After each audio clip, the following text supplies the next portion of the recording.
Hello, good morning सर्वांना. मी भाग्यश्री अगदी मनापासून तुमचं स्वागत करते आपल्या नवीन व्हिडिओमध्ये. तर आज आहे 14 फेब्रुवारी. आज घरी सत्यनारायणाची पूजा ठेवली होती.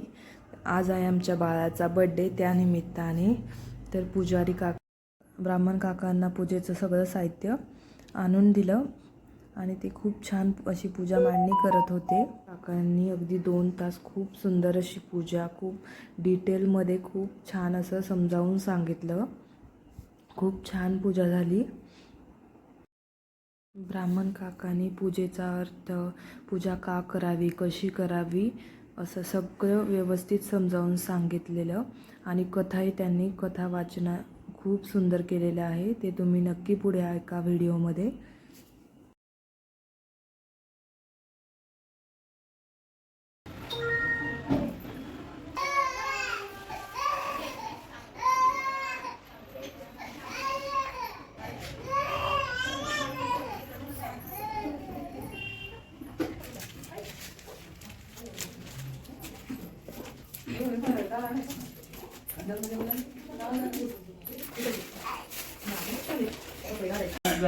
स्वाहा ब्राह्मणे स्वाहा.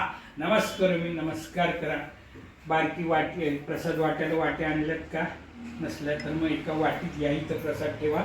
घरच्या देवांच्या पैकी एक प्रसाद ठेवा. थोडासा इथं हाताने ठेव, पण साठवून एक अध्याय संपला की साठवून मग आपण तिथं ठेवू. ओके. हे असं का करायचं? त्यांनी श्री गजाननाला नमस्कार असो. एकदा नेहमी शौनक वगैरे मुनी सुताला विचारले, मुनिश्रेष्ठा मनातील सर्व फरक कोणत्या वृत्ताने मिळतात ते आम्हाला सांगा. त्यावर सूत सांगतात, पूर्वी नारदांनी हा प्रश्न विष्णूला विचारला होता. ती हकीकत मी तुम्हाला सांगतो. एकदा नारद मुनी पृथ्वीवर हिंडत असतात. तेथे अनंत जन्म घेऊन सर्वजण खूप दुःखे भोगीत आहेत असे त्यांना दिसले. लगेच वैकुंठात विष्णूकडे गेले. तेथे त्यांनी विष्णूची स्तुती करून त्यांना प्रसन्न करून घेतली. नंतर ते म्हणाले, आपली कृपा असेल तर पृथ्वीवर सर्व लोकांची दुःखे नाहीशी होतील असा काही उपाय सांगा. ते ऐकून श्री विष्णू म्हणाले, नारदा, मी तुझ्यावर प्रसन्न आहे. स्वर्गात किंवा मृत्यूलोकात कोणालाही माहीत नसेल असे पुण्यकारक व्रत मी तुला सांगतो. हे व्रत करणारा सर्व काळ सुख भोगून शेवटी मोक्षपदाला जातो. हे व्रत दुःखाचा नाश करणारे असून धनधान्य सौभाग्य संतप्ती देणारे आहे. त्याला सत्यनारायणाचे व्रत असे म्हणतात. केळी, दूध, तूप, साखर व रवा हे सर्व समप्रमाणात सव्वाच्या मापाने घेऊन त्याचा प्रसाद सत्यनारायणाला अर्पण करावा. आपले बंधू वा परिवार व मित्र यांच्याशी सत्यनारायणाची कथा ऐकून तीर्थप्रसाद घ्यावा. नंतर सर्वांसह भोजन करावे. श्री सत्यनारायणाची पूजा पवित्र जागी करावी. हे व्रत केले असता मनुष्याच्या सर्व इच्छा पूर्ण होतात. या कलियुगात सर्व जीवांना दुःखनाशाचा हाच एक सोपा उपाय आहे. हरे नमः हरे नमः इति श्रीदेवाखंड स्कंदपुराणे प्रथमोऽध्यायः. पुंडलिकावरदे हरे विठ्ठल श्री ज्ञानदेव तुकाराम. भगवंत पुढे सांगतात, हे व्रत पूर्वी कोणी केले होते ती कथा ऐका. सुंदर व पवित्र अशा वाराणसी नावाच्या नगरीत एक ब्राह्मण राहत होता. तो दारिद्र्याने त्रासला होता. तो रोज भिक्षा मागण्याकरता नगरात हिंडत असे. त्याचे दुःख पाहून एकदा भगवंताने वृद्ध ब्राह्मणाचे रूप घेतले व ते त्याला म्हणाले, ब्राह्मणा, तुझे दुःख पाहून मला धैर्य येते. तो आता सर्व दुःखांचा नाश करणारे सत्यनारायणाचे व्रत कर. असे म्हणून भगवंताने त्यांना सत्यनारायणाचे पूजेचे सर्व विधान सांगितले. ब्राह्मण दुसऱ्या दिवशी सत्यनारायणाची पूजा करण्याचा निश्चय करून भिक्षेला गेला. त्या दिवशी त्या ब्राह्मणाला खूप भिक्षा मिळाली. त्याने पूजेचे सर्व सामान आणून सत्यनारायणाचे पूजन केले व तीर्थप्रसाद घेतला. तो दारिद्र्यातून मुक्त होऊन तो पूर्ण सुखी झाला. प्रत्येक महिन्याला तो सत्यनारायणाची पूजा करू लागला. एकदा मोळीवीच्या तहान लागली म्हणून ते सत्यनारायणाची पूजा चाललेली पाहून तो तेथेच थांबला. नंतर तीर्थप्रसाद घेऊन त्याने त्या व्रताची माहिती घेतली व आपल्या कामाला गेला. दुसऱ्या दिवशी सत्यनारायणाची पूजा करण्याचा निश्चय करून तो नगरात गेला. त्या दिवशी त्याला पुष्कळ द्रव्य मिळाले. तेव्हा त्याने सर्व सामान आणून उत्तम प्रकारे इष्टबांधव सत्यनारायणाचे पूजन केले. व्रताच्या प्रभावाने तो परम सुख पाहून शेवटी मोक्षपदाला गेला. हरे नमः इति श्रीदेवाखंड स्कंदपुराणे द्वितीयोऽध्यायः. पुंडलिकावरदे हरे विठ्ठल श्री ज्ञानदेव तुकाराम. दीदी याच्यात फोटो काढ. साधू आणि संतप्ती नसल्यामुळे फार दुःख होत आहे. तेव्हा हे व्रत करण्याचा निश्चय करून तो घरी गेला आणि त्याने आपल्या लीलावती नावाच्या पत्नीला आपण केलेला नवस सांगितला. श्री सत्यनारायणाच्या कृपाने लीलावती गर्भवती राहिली व 9 महिन्याने तिला एक सुंदर कन्या झाली. तिचे नाव त्यांनी कलावती असे ठेवले. की चंद्राच्या कलेप्रमाणे दिवसेंदिवस वाढू लागली. पण त्या साधूवाण्याला सत्यनारायणाच्या पूजेची आठवण झाली नाही. पत्नीने आठवण केल्यावर मुलीच्या लग्नाच्या वेळी सत्यनारायणाची पूजा करू असे त्याने ठरवले. पुढे मुलगी मोठी झाल्यावर तिचे लग्न कांचन नावाच्या नंदीची एका योग्य वाण्याच्या मुलाबरोबर ठरवले. मोठ्या आनंदपूर्वक साधूवाण्याने तिचे लग्न करून दिले. पण त्याला सत्यनारायणाच्या पूजेची आठवण राहिली नाही.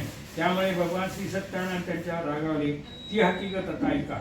थोड्या दिवसात तो साधू आणि व्यापारासाठी जावे सिंधू नदीच्या तीरावर गेल्यावर ते सत्यनारायणाच्या शापाने त्यांना भयंकर दुःख प्राप्त झाले. थोड्या दिवसात तेथे चंद्रकेतू राजाच्या वाड्यात चोरी झाली व द्रव्य घेऊन चोर पळू लागले. राजदूतांनी त्यांचा पाठलाग केल्यामुळे ते घाबरले व शेजारीच असलेल्या साधूवाण्याच्या घरी त्यांनी ते चोरीचे सामान टाकून दिले. पाठीमागून राजदूत आले. त्यांनी पाण्याला चोर म्हणून समजून जाव्याला राजासमोर आणून उभे केले. राजाने फारसा विचार न करता त्यांना बंदीत टाकले. इकडे साधूवाण्याच्या घरी चोरांनी सर्व लुटून नेले. त्यामुळे त्यांची बायको मुलगी यांना आतून दुःख होऊन त्या घरोघरी भिक्षा मागत फिरू लागल्या. एक दिवस भुकेने व्याकुळ झालेली कलावती एका ब्राह्मणाच्या घरी गेली. तेथे सत्यनारायणाची पूजा चालू होती. तिथे तीर्थव्रत घेऊन तिने आपल्यावर कृपा करण्याकरता सत्यनारायणाची प्रार्थना केली. नंतर घरी जाऊन तिने सर्व हकीकत आपल्या आईला सांगितली.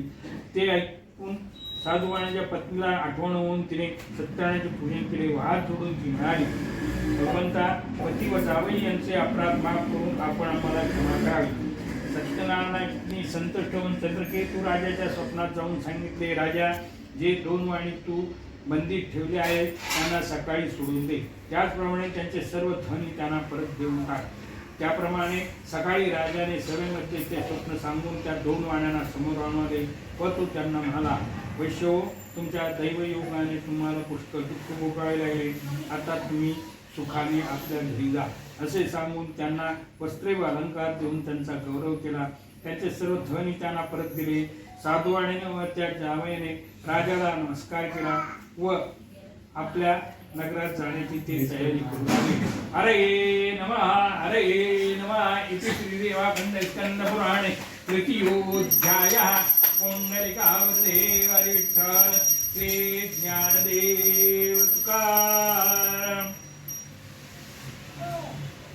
नंतर साधूने सर्वांचा आशीर्वाद घेऊन जावयास स्वतःच्या नगरात जाण्यास सिद्ध झाला. त्याने नौका ठरवून सर्व महात्यावर भरला. तेव्हा त्याची परीक्षा पाहण्याकरता सत्यनारायण संन्यासाचा वेध घेतला. ते साधूवाण्याला म्हणाले, हे साधू, या नौकेत काय आहे? द्रव्याने चढून गेले ते 2 वाणी उपवासांनी म्हणाले, संन्यासी महाराज, आपल्याला द्रव्य पाहिजे म्हणून विचारतात काय? पण आमची नौका ती फक्त पाल्या पाचोळ्यांनी भरलेली आहे.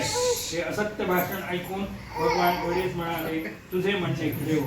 असे म्हणून भगवान त्या तीरावर पलीकडे जाऊन बसले. साधूवाण्याने पाहिले तर हलकेपणाने नौका पाण्याच्या जास्त वर आलेली. त्याबरोबर तो घाबरला आणि नौकेत पाहू लागला तर ती सर्व पाल्या पाचोळ्यांनी भरलेली दिसली. ते पाहून तो अतिशय शोक करू लागला. तेव्हा त्यांच्या जावई त्यांना म्हणाला, महाराज, उगाच शोक करीत बसू नका. त्या संन्यासाच्या शापामुळे हे सगळं झाले आहे. आपण त्यांना शरण जाऊ. जावयाचे बोलणे ऐकून साधू आणि त्या संन्यासाजवळ गेला व नमस्कार करून आदरपूर्वक म्हणाला, महाराज, मगाशी मी खोटे बोललो, मला क्षमा करा. असे म्हणून साधू आणि त्यांना पुन्हा पुन्हा नमस्कार केला. तेव्हा संन्यास वेळी झाली. भगवान म्हणाले, तू शोक करू नकोस. माझे पूजन विसरलात म्हणून तुला हे दुःख प्राप्त झाले. ते ऐकून साधू आणि दीनवाणी म्हणाला, भगवान, माझ्यावर कृपा करा. मी तुम्हाला शरण आले.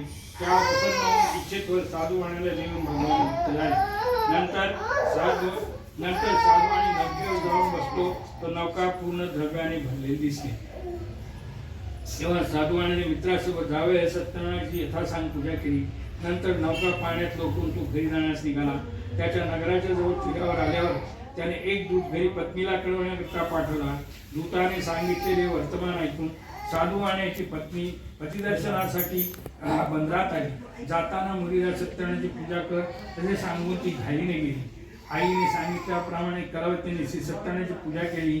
पण ती पतीच्या दर्शनाला उत्सुक झाल्यामुळे तीर्थदर्शन न घेता तशीच बंदरात गेली. त्यामुळे रागावलेल्या श्री सत्यनारायण प्रभूने तिचा पती असलेली नौका पतीसह पाण्यात बुडवली. ते पाहून कलावती शोकाने विवल होऊन जमिनीवर पडली. भयभीत झालेला साधू आणि त्याची पत्नी हा प्रकार पाहून आश्चर्यचकित होऊन घाबरून गेले व तिची आई यांनी अत्यंत शोक केला. कलावती सती जाण्यास सिद्ध झाली. हे पाहून साधू आणि म्हणाला, हे संकट टळले, सत्याची पूजा करी. ते ऐकून दीनदयाळ सत्तर आकाशवाणी म्हणाली, हे साधू, तुझी कन्या तीर्थप्रसाद त्याग करून प्रतिदर्शनासाठी आली आहे, त्यामुळे हा प्रकार घडला आहे. घरी जाऊन ती तीर्थप्रसाद घेऊन येईल तर तिचा पती तिला निसंशय परत मिळेल. ही आकाशवाणी ऐकून कलावती घरी गेली व तीर्थप्रसाद घेऊन परत मंदिरात आली.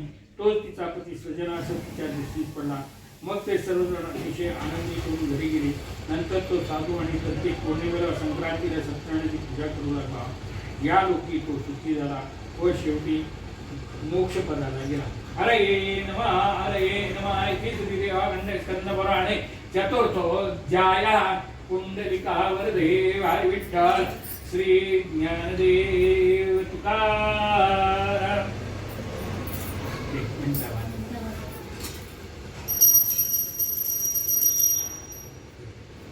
हे तुम्ही संपल्या ना तर तुम्ही नुसत्या अक्षरात जरी त्या कामनात ठेवल्या तरी चालते. कुठं राहिलं हा तू पुढे सांगतात. पूर्वी अंगदराज नावाचा एक राजा होऊन एक दिवस मृगया करून तो परत येत असता वाटेत त्याला एका वडाच्या झाडाखाली काही गवळी भक्तिवान श्री सत्यनारायणाची पूजा करीत आहे असे दिसले. परंतु राजा पुढे गेला नाही व त्याने श्री सत्यनारायण पुढे नमस्कार केला. तरी सुद्धा त्या गवळ्याने राजाकडे सत्यनारायणाचा प्रसाद आणून ठेवला. नंतर त्या गवळ्याने आपल्या बांधवासह मित्रासह तीव्र आनंदाने भक्षण केला. पण राजाने प्रसादाचा भेद केल्यामुळे तो फार दुःखी झाला. त्याचे 100 मोठी धनधान्य सर्व संपत्ती नाश पावली. ही सत्यनारायणाची अवकृपा आहे हे जाणून राजा पुन्हा त्या गवळ्याच्या जवळ गेला व भक्तियुक्त अंतःकरणाने त्याने सुखी होऊन शेवटी सत्यनारायण व्रत केला. जो कोणी अशी सत्यनारायणाचे व्रत करतो व फळ देणारी कथा भावाने ऐकतो त्याला सत्यनारायणाच्या प्रसादाने धन धान्य सर्व वस्तूंचा लाभ होतो. दारिद्र्याला धर्माच्या बंधनात असेल तो बंधमुक्त होतो. वृत्तीग्रस्त असेल तो मुक्त होतो. या संख्येने इच्छेलेली सर्व फळे त्याला ती सत्यनारायण प्राप्त होतो. मुनी हो, असे सत्यनारायण व्रत मी तुम्हाला सांगितले. ही सत्यनारायणाची कथा देणारी आहे. त्या सत्यनारायणाला कोणी काल म्हणतात, कोणी ईश म्हणतात, कोणी सत्यदेव म्हणतात, कोणी सत्यनारायण म्हणतात. यांचे जो नित्य पठण करतो किंवा श्रवण करतो त्याची सर्व पापे ती सत्यनारायणाच्या प्रसादाने नाहीशी होतात यात संशय नाही. हरे नमः इति श्रीदेवाखंड स्कंदपुराणे पंचमोऽध्यायः. पुंडलिका वरदे हरि विठ्ठल श्री ज्ञानदेव तुकाराम. पंढरीनाथ महाराज की जय. श्री सत्यनारायण महाराज की जय. आता आपल्याला आरती करायची. प्रेम कृपाजयाची सर्वांगे सुंदरावती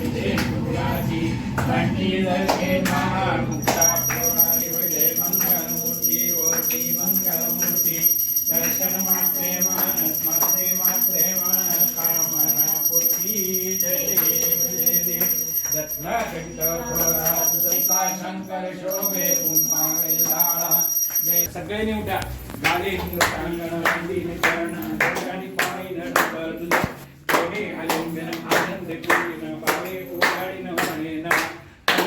गाले तदप्येष श्लोकोभिगितो मर्तः परिवेष्टारो मृतस्यावसनग्रहे आवीक्षितस्य. त्यांच्यावर गाला सगळे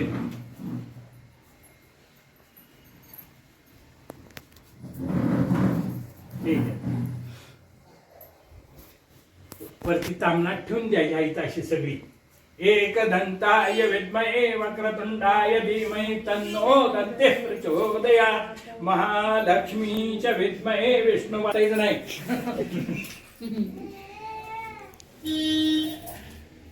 चला ते पंचामृत माझ्याकडे द्या. लाईक शेअर सबस्क्राईब नक्की करा. तोपर्यंत भेटू नेक्स्ट व्हिडिओ मध्ये.